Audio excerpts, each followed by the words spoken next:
I'd heard the rumors for years. Whispers of unspeakable experiments, unexplained disappearances, and a long-forgotten hospital that the locals avoided like a curse. My curiosity, mixed with a determination to uncover the truth behind these unsettling tales, led me to the decaying structure on the outskirts of town.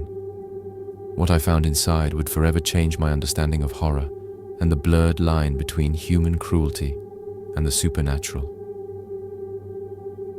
It was a chilly autumn evening when I first set eyes on the abandoned St. Bartholomew Hospital. Once a grand institution meant to serve the sick and vulnerable, its ornate brick facade was now crumbling, overtaken by vines and shadow.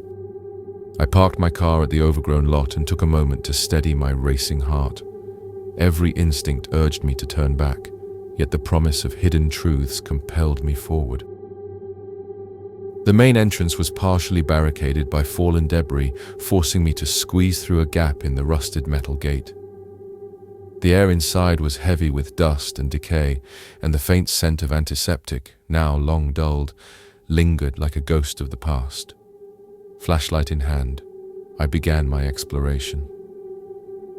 Inside, the hospital's long, sterile corridors stretched before me, their tiled floors cracked and mottled with water stains.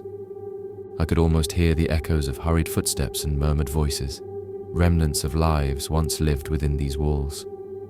Every door I passed seemed to whisper its own tragic story. I made my way to what appeared to have been the administrative wing. Faded plaques on the walls bore the hospital's name, now obscured by layers of grime and neglect. It wasn't long before I discovered a partially intact filing room, a small, dusty archive that might contain the answers I'd been seeking. Amid piles of yellowed paper and brittle folders, one particular set of files caught my eye. They were bound with a red ribbon, strangely out of place among the standard administrative documents. The label, nearly illegible under decades of dust, read simply, "Patient Records Confidential." My hands trembled as I flipped through the pages, each one a window into a hidden past. The records detailed patients admitted during the hospital's final years, a time when whispers of experimental treatments and unorthodox methods were rampant. What shocked me most were the entries that described procedures not approved by any medical board. Patients, many suffering from chronic mental or physical conditions, were subjected to treatments that bordered on torture. The language was clinical yet disturbingly detached, as if the scribes had lost their empathy long ago. There were accounts of severe, unexplained reactions, sudden bouts of uncontrollable convulsions, episodes of paralysis, and in some cases, complete disappearance. One file described a young woman, barely in her 20s, who underwent a series of therapeutic sessions that left her mute and catatonic. The notes mentioned that after her final session, she was found wandering the hospital corridors at night, her eyes empty, her presence haunting. As I continued reading, a recurring name surfaced: Dr. Elias Harrow. According to the files, Harrow had been a brilliant yet controversial figure in experimental medicine.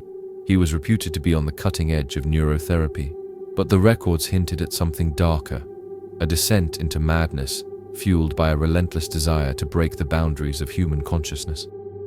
His experiments, conducted under the guise of radical treatment, seemed to have unleashed forces beyond his control. I barely had time to absorb the gravity of these revelations before the hospital itself seemed to react. A sudden gust of wind, impossible in the sealed corridors, swept through the room, scattering loose papers into a frenzied dance. My flashlight flickered ominously. For a moment, I thought I saw a shadow moving in the periphery of my vision, a figure, indistinct and fleeting, gliding past the door at the end of the hall. A chill ran down my spine as I gathered the files in a battered folder. I knew I needed to document everything, but as I retraced my steps back toward the exit, the atmosphere grew palpably thicker. The oppressive silence was broken only by the soft creak of old floorboards and what sounded like distant, muffled voices. Each step seemed to echo with the sorrows and screams of a tortured past. In a narrow corridor lined with patient rooms, I paused in front of one door that was slightly ajar. Compelled by a mix of dread and determination, I pushed it open. Inside was a small room, its single window shattered and draped in shadows. On the wall hung a series of photographs, sepia-toned images of smiling patients and staff, their eyes bright with hope. But as I examined the photos, I noticed subtle differences. The smiling faces in one picture bore a strange, almost vacant look, as if the subjects were captured in a moment of profound terror. One photo in particular, showing a young girl with wide, terrified eyes, sent a shiver through me.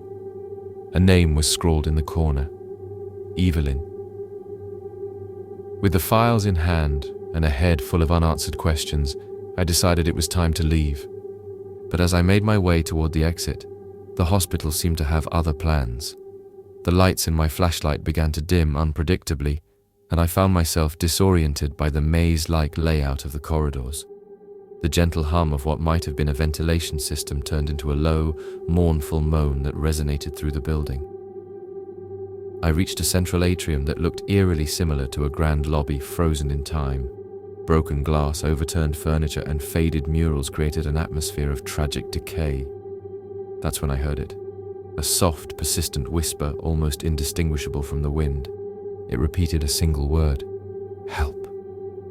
The plea was desperate, laden with sorrow, and it seemed to emanate from all around me. Compelled to follow the sound, I descended a narrow staircase that led to what must have been the hospital's basement. The deeper I went, the more oppressive the air became. The walls were lined with old, rusty pipes that dripped water at irregular intervals, each drop echoing like a heartbeat. In the dim light, I could make out scribbled markings on the walls, symbols and names that I assumed were the desperate final messages of those who had suffered here. In one cramped corridor, I stumbled upon a heavy, iron-bound door marked with a symbol that matched one in the files, a stylized eye surrounded by thorn-like tendrils. I hesitated before pushing it open. Inside was a makeshift operating theatre, its tables stained darkly with the remnants of past horrors. The room was dominated by an imposing metal chair in the center, surrounded by rusted medical instruments. As I scanned the room, my flashlight fell upon a journal tucked beneath a pile of discarded gloves and faded cloth. The journal belonged to Dr. Harrow himself. Its pages were filled with frantic scrawls, detailed accounts of his experiments, his growing obsession with transcending the human mind, and his increasing desperation as things spiraled out of control.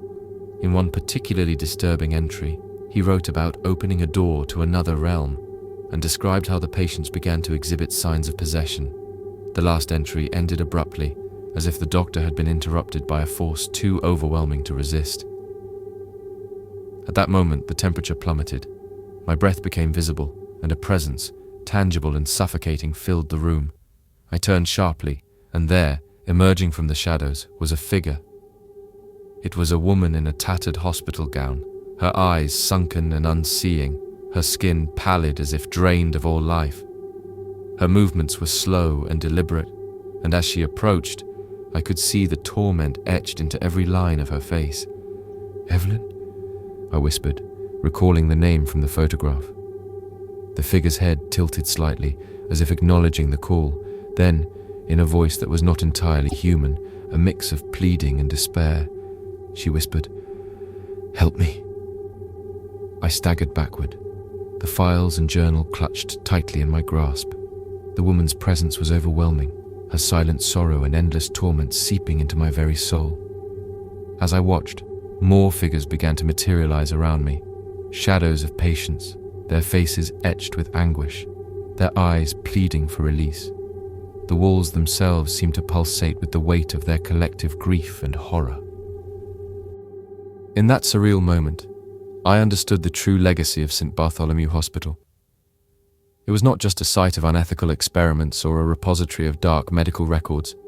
It was a prison for souls, forever trapped in the limbo of pain and regret. Dr. Harrow's experiments had not only shattered the boundaries of medicine, but had inadvertently fractured the barrier between life and death. The hospital had become a nexus where the living and the dead converged, each trapped by the horrors inflicted upon them. Panic surged through me, I turned and ran through the labyrinthine corridors, the spectral figures following silently at the edges of my vision. Every turn led to another dead end or another cryptic message scrawled in desperate handwriting. The hospital itself seemed intent on keeping me, as if it were a living organism that fed on fear. In a final bid for escape, I retraced my steps to the main entrance, the echo of my pounding heart harmonizing with the mournful whispers that filled the air. The heavy front doors, warped by time and neglect, creaked open with a groan as I pushed against them. The cold night air was a sharp contrast to the stifling interior, and I didn't pause to look back. Every fiber of my being urged me to put as much distance as possible between myself and that accursed place. I returned to my small apartment in the city, my hands still trembling and my mind racing with the images I'd witnessed. The files, the journal, and the photographs were all evidence I had to share with the world. I spent countless sleepless nights piecing together the tragic narrative of St. Bartholomew Hospital, of a brilliant but doomed doctor, of patients whose hopes and dreams were shattered, and of a darkness that refused to rest. I published my findings as a long investigative report.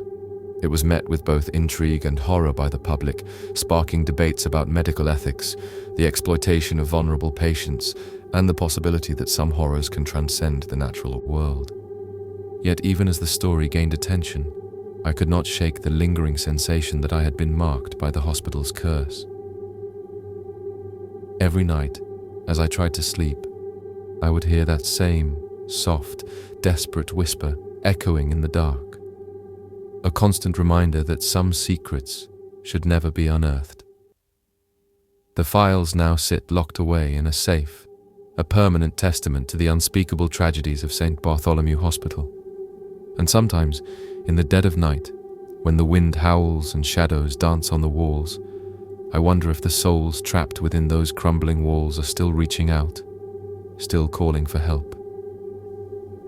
In the end, I learned that the past has a way of clawing its way into the present.